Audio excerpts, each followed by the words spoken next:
In Pokemon Sword and Shield, there's a scientist who takes two completely unrelated fossils, mashes them together without reading a single instruction, and the game describes the result as something that lived a poor life. And that's not even the worst part because she does it 4 times and acts thrilled about it.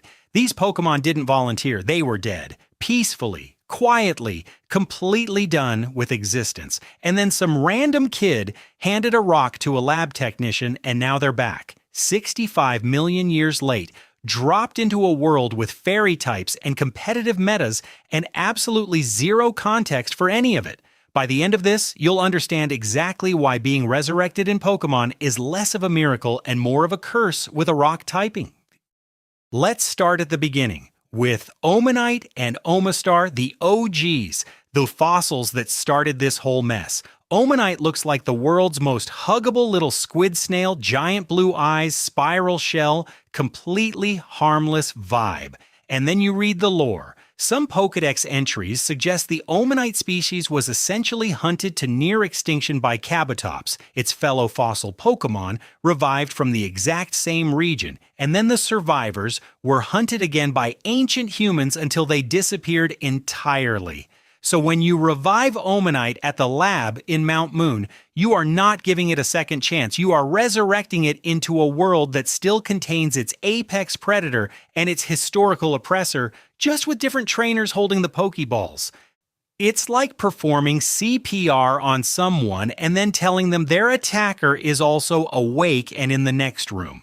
To be fair, some entries hint that Omanite populations that fled to the deep ocean may have actually survived on their own, meaning your fossil revival might have been completely unnecessary. You dragged it back from the abyss, and it was already fine. In battle, Omastar plays like a slow tank that secretly wants to be a glass cannon. Shell Smash doubles its offensive power and speed in one move, which sounds incredible until you realize it also halves its defenses at the exact moment every opponent on the planet wants to hit it.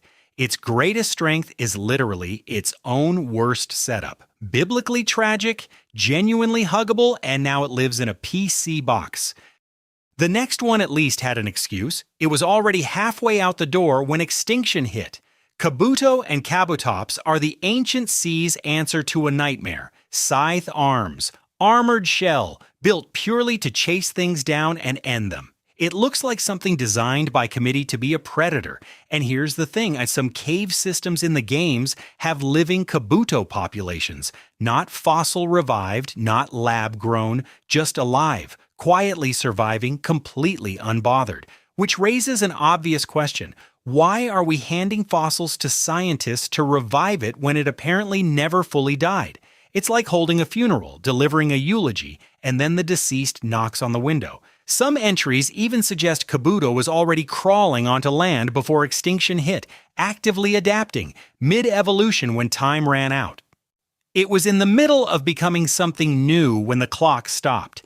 Kabutops in battle is a physical attacker with decent speed, especially dangerous in rain where Swift Swim doubles its movement. But it's weak to some of the most common types in the game. Grass, electric, fighting, ground, which in practice means it has to move first or it doesn't move at all. A creature that survived millions of years just to get immediately outsped on a budget.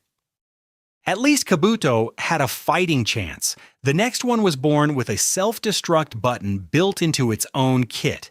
Archon and Archeops are, according to Pokédex entries, the common ancestor of every single bird Pokémon in existence.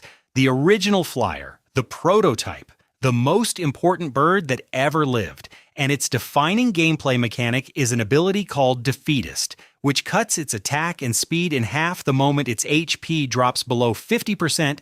It literally gives up, not strategically, not tactically, it just emotionally checks out at the halfway point of every fight. The ancestor of all flying types apparently passed down every good trait to its descendants, except the will to finish what it started. Think about the inventor of the car getting lapped by a modern bicycle. Archeops has genuinely explosive attack and speed at full health. arguably some of the best offensive numbers of anything in its generation, but it has almost no bulk to keep it above that threshold, so a single solid hit flips it into half-power mode, and it becomes a liability. Its best stat is a trap, and modern birds, Staraptor, Talonflame, Corvic Knight, got better by not being Archeops. The whole lineage looked at this guy and said, "Noted, we'll go a different direction." Cute in concept, cursed in execution.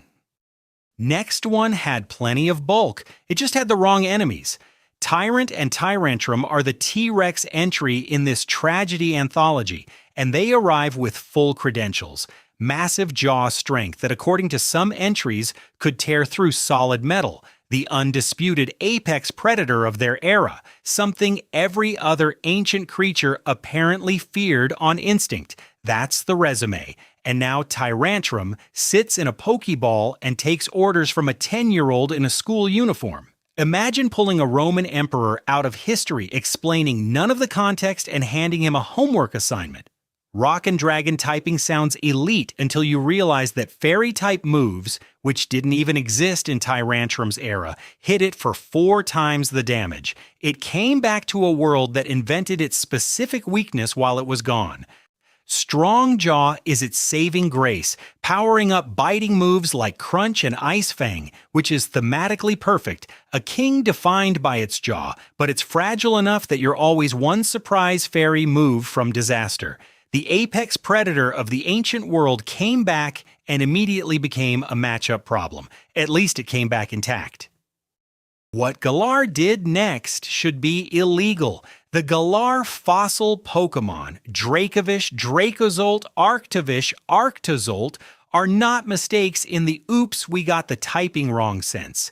They are mistakes in the "we stitched the wrong halves of 2 completely unrelated creatures together and the result is a living thing that suffers visibly sense." The in-game scientist, Kara Liss, receives 4 different fossil fragments and just starts combining them with 0 research, 0 care, 0 hesitation.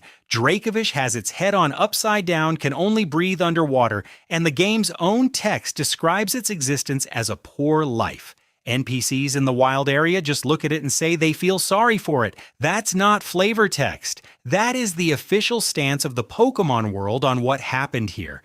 Imagine ordering 2 different jigsaw puzzles, forcing random pieces together until they snap, and then the thing you made is alive and in pain. And here's where the cruelest twist lands. Dracovish broke competitive Pokémon.